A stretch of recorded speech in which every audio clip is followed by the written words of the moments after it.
Look around. Look closely at the people who climb the ladder fastest, the ones who get the deals, the big raises, the headlines. They're praised for their talent, for being the best. But here's the brutal truth nobody wants to admit. Maybe, just maybe, what we call talent is often just privilege wearing a better suit. This isn't just a theory. It's a living, breathing problem that's choking the potential out of every corner of our world. Think about your circles, your meetings, your pitches. How often do you see the same faces? The same types of education, connections, safety nets? It's never just raw skill. It's the comfort of angles others don't get to stand on. And while you're battling in the trenches, hustling for every inch, others are sailing on boats built long before they showed up. This isn't fair. It's maddening. And it's killing the very idea of meritocracy, of rewarding pure, raw ability.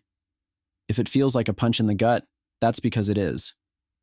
It stings to acknowledge that the game playing field is tilted, that your fire and intellect might be ignored because you lack the right background, the right name to drop, or the right hometown. But it's even worse when we fool ourselves into thinking talent is always talent and privilege is just a side note. Because when that lie takes root, it's not just individual dreams that get crushed. It's entire futures, entire innovations, wiped out before they even have a chance. This problem isn't theoretical or distant. It's real, and it's personal. Every day, countless founders, leaders, visionaries head to their corners and feel that tension, that invisible wall built not by their shortcomings, but by the world's failure to see them.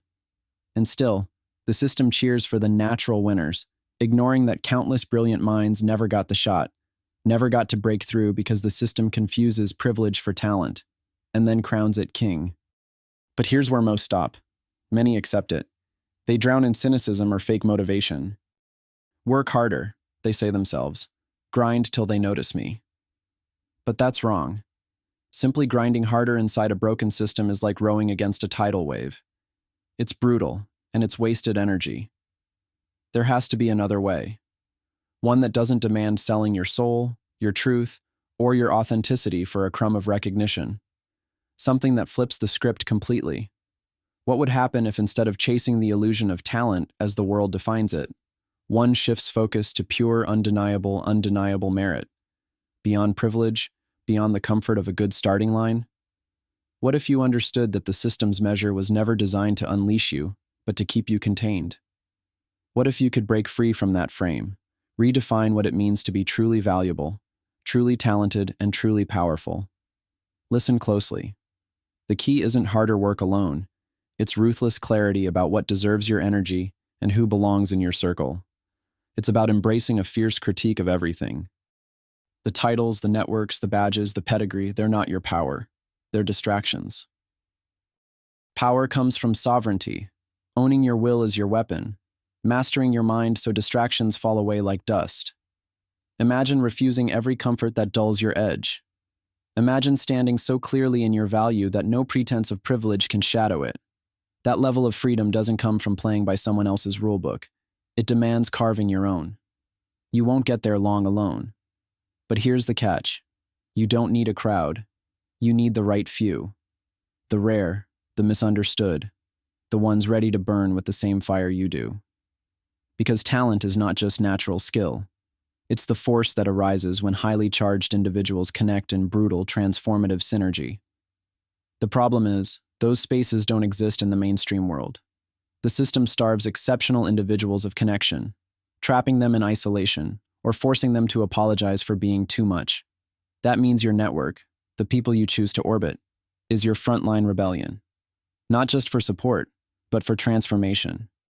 Align with those who refuse to settle, who look beyond comfort and consensus, who are done waiting for permission. These are the ones who know that talent alone won't save the day. Talent needs context. Talent needs fire. Talent demands an ecosystem of other fiery spirits who face down the status quo fearlessly. How do you find them? You don't. You build them. You stop accepting invites to spaces that tire you out, that water down your potential, that pretend to value merit but value comfort and compliance more. You create your own infrastructures. The circles where brilliance is not just acknowledged but amplified, where sameness is rejected in favor of fierce, complementary difference. where labels and titles fall away, and what remains is the raw, unfiltered drive to shape what's next. This path doesn't come with easy answers. It demands patience, immense patience, because nothing real, nothing worth all the friction and fire, happens overnight. It calls for resisting the small victories sold by the old systems, and instead winning the long game where legacies are forged.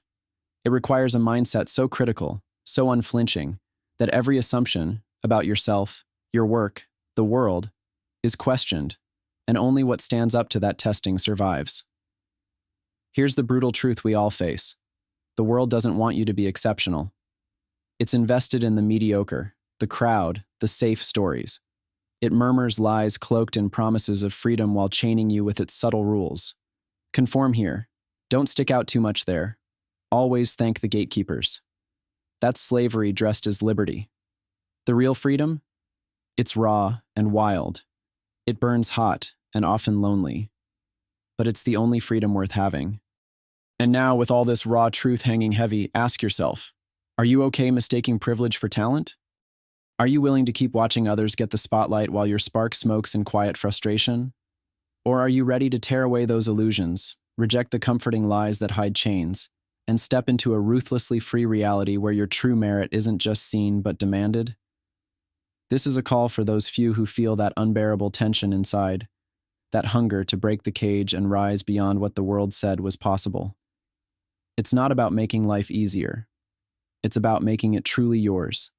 Fierce, independent, unyielding. You don't have to fit the system's mold to win. In fact, the system's mold is broken, outdated, and designed to fail the exceptional. Find your tribe, the rare few who ignite your fire, who challenge every tired assumption, and who refuse to bow to a system that confuses privilege with brilliance. Build that network.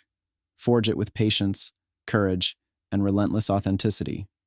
Use your sovereign will as a weapon. Cut through the noise and don't settle for the scraps handed out. Talent doesn't walk alone. It thrives in connection.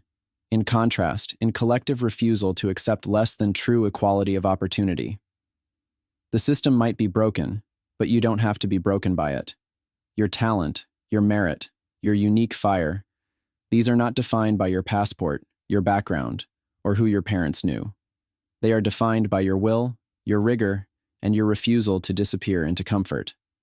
The revolution starts with you, not waiting, not conforming, not pretending privilege is talent.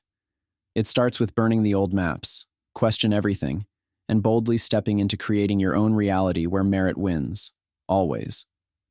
Where real talent is recognized and exalted, not by birthright or cushion, but by ruthless, undeniable value. That's not a dream. It's the only way forward for those who refuse to be ordinary, for those who know the system is just a starting point to be destroyed and rebuilt, for those who dare to be truly free. So, what will it be? Keep chasing shadows, or become the fire that redefines what talent truly means?